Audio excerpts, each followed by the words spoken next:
Welcome to Sky Story. Saksikan cerita penuh misteri dan keajaiban yang penuh inspirasi dan pastinya. Jangan lupa like, komen, dan subscribe. Selamat menikmati perjalanan di Sky Story. Judul, Pacarku Ternyata Kuntilanak. Namaku Arya. Aku mahasiswa semester 5 di sebuah kampus swasta di Bogor. Aku bukan tipe cowok populer. Lebih ke biasa-biasa saja. Tapi satu hal yang bikin hidupku berubah drastis adalah saat aku bertemu dengan Nadine. Pertama kali aku melihatnya di taman kampus. Dia duduk sendirian di bangku batu. Rambut panjang tergerai. Wajahnya cantik, putih pucat tapi anggun. Bukan tipe cewek biasa, ada sesuatu yang misterius dari dirinya. Dan entah kenapa, aku tertarik. Kami mulai ngobrol, dia lembut, sopan, dan tampaknya selalu tahu hal-hal aneh yang aku pikirkan. Kadang dia bicara seperti orang dari zaman dulu. Aku pikir, mungkin dia hanya suka baca sastra klasik. Sejak hari itu, kami sering bertemu. Nadine jarang ke kelas, anehnya. Tak ada satupun mahasiswa atau dosen lain yang mengenalnya. Kalau kutanya, dia hanya bilang, aku kuliah di jurusan malam. Aku percaya saja, tapi mulai banyak hal janggal. Dia selalu minta bertemu di tempat sepi, taman kampus malam-malam, hutan kecil belakang fakultas, bahkan pernah di kuburan tua dekat asrama. Dan anehnya, dia selalu muncul tiba-tiba, dan pergi tanpa aku tahu arahnya. Suatu malam, kami bertemu di taman belakang kampus. Bulan penuh, angin dingin. Dia duduk sambil menyanyi lagu Jawa kuno. Suaranya mendayu, indah tapi membuat bulu kuduku merinding. Arya, katanya sambil menatapku dengan mata kosong. Kamu tahu nggak, kenapa kamu bisa lihat aku? Aku tertawa gugup. Kenapa? Dia tersenyum. Senyum yang aneh. Karena kamu orang pertama yang memanggil namaku di pusara itu. Darahku membeku. Maksud kamu, pusara. Nadine berdiri. Wajahnya mulai berubah. Dari cantik menjadi putih pucat keabuan. Matanya hitam. Rambutnya semakin panjang. Dan dari punggungnya muncul bekas luka menganga. Aku mati di bawah pohon itu 5 tahun lalu. Dan kamu menaruh bunga di sana minggu lalu. Itu artinya kamu mengizinkanku kembali. Aku gemetar. Jadi, kamu, dia menunduk. Ya, Arya, aku kuntilanak. Tapi aku jatuh cinta padamu. Jantungku hampir berhenti. Tapi anehnya, aku tak bisa lari. Aku menatap matanya. Di balik semua kengerian itu, aku masih melihat Nadine yang lembut, hangat, dan selalu membuatku merasa istimewa. Aku tak tahu kenapa, tapi aku berkata, aku juga sayang kamu. Tapi kita beda dunia. Dia tersenyum sedih. Kita bisa tetap bersama selama kamu tidak meninggalkanku. Sejak malam itu, Nadine selalu ada. Kadang muncul di cermin, di mimpi, atau tiba-tiba duduk di bangku belakang motorku. Aku tahu ini gila, tapi aku tetap mencintainya. Karena bagiku, cinta sejati tidak memandang dunia mana kamu berasal. Sejak pengakuan Nadine malam itu, hidupku tidak pernah sama. Aku mulai bermimpi aneh, selalu tentang tempat gelap, suara tangisan, dan aroma bunga melati. Di kampus, aku sering melihat bayangan putih di ujung lorong, padahal tidak ada siapa-siapa. Teman-temanku bilang aku makin pucat, sering melamun. Aku tahu mereka curiga, tapi bagaimana aku bisa menjelaskan bahwa aku pacaran dengan kuntilanak? Suatu malam, aku memutuskan untuk menyelidiki kematian Nadine. Aku kembali ke kuburan tua dekat asrama, tempat aku pernah menaruh bunga beberapa minggu lalu.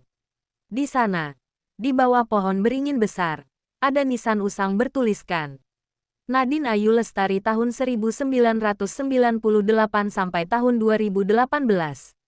Dibunuh. Jasad tak utuh. Arwah tak tenang. Aku tertegun. Dibunuh. Dari balik pepohonan. Angin berdesir pelan.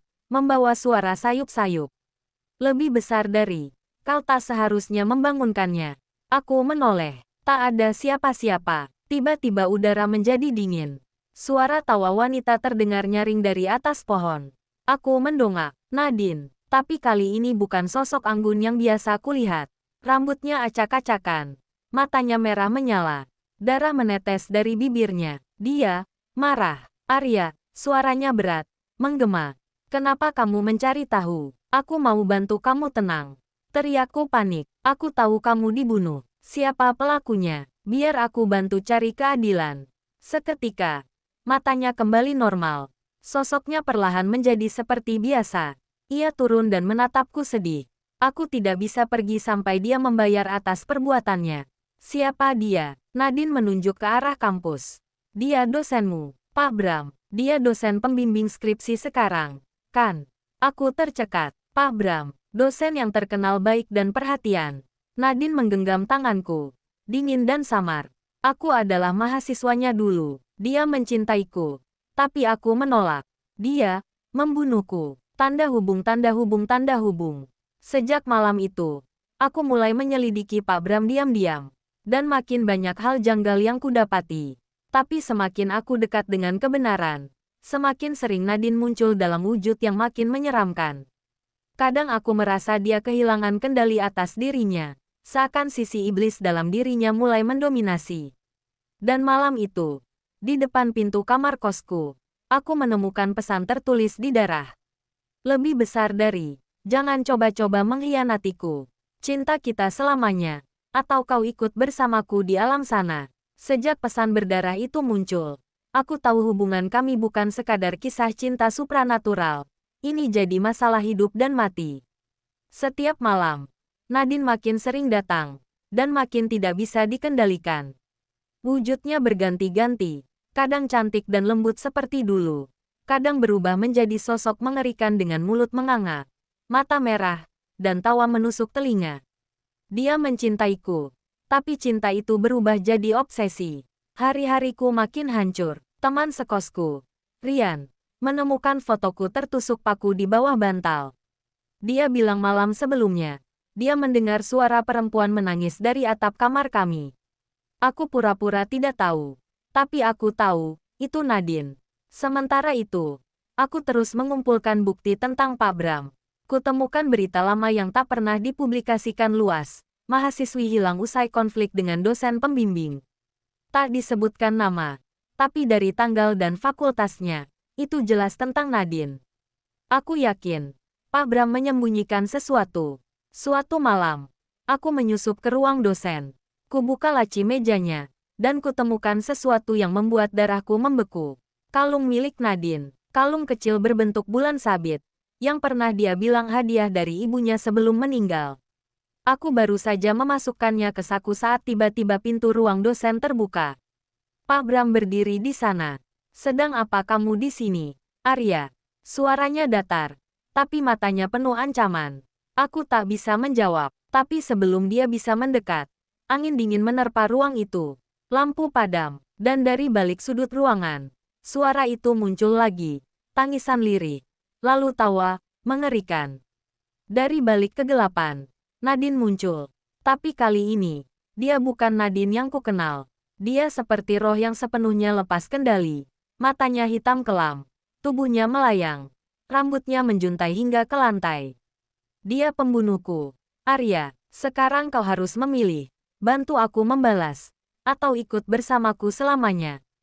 Pak Bram gemetar. Pergi, pergi kau, setan. Nadine meraung. Seluruh kaca di ruangan itu pecah. Pak Bram terpental ke dinding. Suaranya memohon, maafkan aku tak bermaksud membunuhmu. Waktu itu, aku hanya ingin kau mencintaiku. Nadine menatapku. Arya, beri aku kalung itu. Itu jimat pengikatku. Kalau kau memberikannya padaku, aku bisa bebas, dan dia akan menanggung semuanya. Aku mengeluarkan kalung itu dari saku. Tapi tanganku gemetar. Jika kuberikan, dia akan bebas. Tapi bebas dalam bentuk apa? Roh tenang? Atau makhluk haus dendam? Pak Bram sudah tak berdaya. Tapi Nadine, dia bukan sepenuhnya manusia lagi. Aku menatapnya. Kalau aku berikan ini, kau janji akan pergi. Nadine menatapku lama. Kalau kau ikut, jantungku seolah berhenti. Mati bersamaku. Arya, kita akan selamanya. Aku berdiri di antara dua dunia. Dunia manusia dan dunia kematian. Di hadapanku, Nadine melayang pelan. Tangannya terulur meminta kalung itu. Wajahnya berubah-ubah, cantik saat tersenyum padaku. lalu sekejap kemudian menjadi sosok menyeramkan yang bisa membuat siapapun lari ketakutan. Di belakangku, Pak Bram meringkuk ketakutan, berdarah, tapi masih hidup. Arya, suara Nadine terdengar menggema, entah dari mulutnya atau dari dalam pikiranku. Berikan kalung itu, dan ikutlah denganku. Kita akan bersama selamanya. Aku janjikan tak ada lagi sakit, tak ada lagi air mata. Hanya kau, dan aku. Aku gemetar, ingatanku berputar pada semua momen indah bersamanya. Tawa kecilnya, caranya menyebut namaku dengan lembut, tatapannya yang dalam, tapi juga semua kengerian yang dia timbulkan, ancaman berdarah, kematian burung di jendela kamarku, dan suara jeritan dari cermin. Aku melihat ke arah kalung di tanganku. Getaran kecil merambat dari rantainya. Lalu, aku menatap Nadine dan berkata pelan, "Aku cinta kamu, tapi aku masih hidup, Nadine. Dan kamu harus istirahat, bukan terus berkeliaran karena dendam." Seketika, wajah Nadine berubah suram. "Kau menolakku. Setelah semua yang kulakukan, aku bahkan membunuh." Dia berhenti. Aku menatapnya tajam. "Kamu membunuh siapa?" Dia menunduk. "Rian, teman sekosmu. Dia tahu terlalu banyak. Aku tak punya pilihan." Hatiku hancur. "Rian, sahabatku sejak awal kuliah. Dan dia mati karena aku." Tanganku mengepal. Aku menatap kalung itu. Lalu ke wajah roh yang pernah kupanggil, "Sayang." "Nadine, kalau kamu benar mencintaiku, lepaskan aku. Lepaskan dendammu. Pergilah." Dia menjerit. Angin berhembus kencang. Seluruh ruangan seperti mau runtuh. Tapi kemudian dia diam. Matanya berubah menjadi seperti dulu. Bening, sendu, penuh luka. Aku hanya tak ingin dilupakan. Air mata mengalir di pipiku. Aku maju selangkah, menggenggam tangannya, dingin seperti kabut pagi. "Kamu nggak akan aku lupakan. Tapi kamu harus pergi." Perlahan, tubuhnya mulai menghilang. Wajahnya tersenyum kecil. "Terima kasih, Arya. Maaf untuk segalanya." Dan dalam cahaya redup, Nadine lenyap bersama kalung yang ikut terbakar dalam cahaya putih. Pak Bram masih terguncang. Tapi sebelum aku bicara, suara sirene polisi datang. Aku tak tahu siapa yang memanggil mereka. Mungkin Nadine, atau mungkin keadilan akhirnya datang. Sudah 3 bulan sejak malam itu, Pak Bram diadili dan dijatuhi hukuman atas pembunuhan Nadine. Bukti-bukti muncul seolah tak disembunyikan lagi. Mungkin memang sudah waktunya. Aku masih sering memimpikannya Nadine. Tapi sekarang dia hanya berdiri di kejauhan, tersenyum. Tak lagi menakutkan, tak lagi marah. Di mimpiku terakhir, dia berkata, "Lebih besar dari, terima kasih karena pernah mencintaiku. Sekarang aku bisa tidur tenang." Dan aku pun menjawab pelan, "Lebih besar dari, selamat tidur, Nadine." Tanda hubung, tanda hubung, tanda hubung. Tamat. Terima kasih sudah mengikuti kisah ini sampai akhir. Jika kamu ingin cerita serupa dengan suasana horor yang beda, psikologis, supranatural, atau kisah lokal lain, jangan lupa subscribe, like dan komen. Tunggu cerita selanjutnya.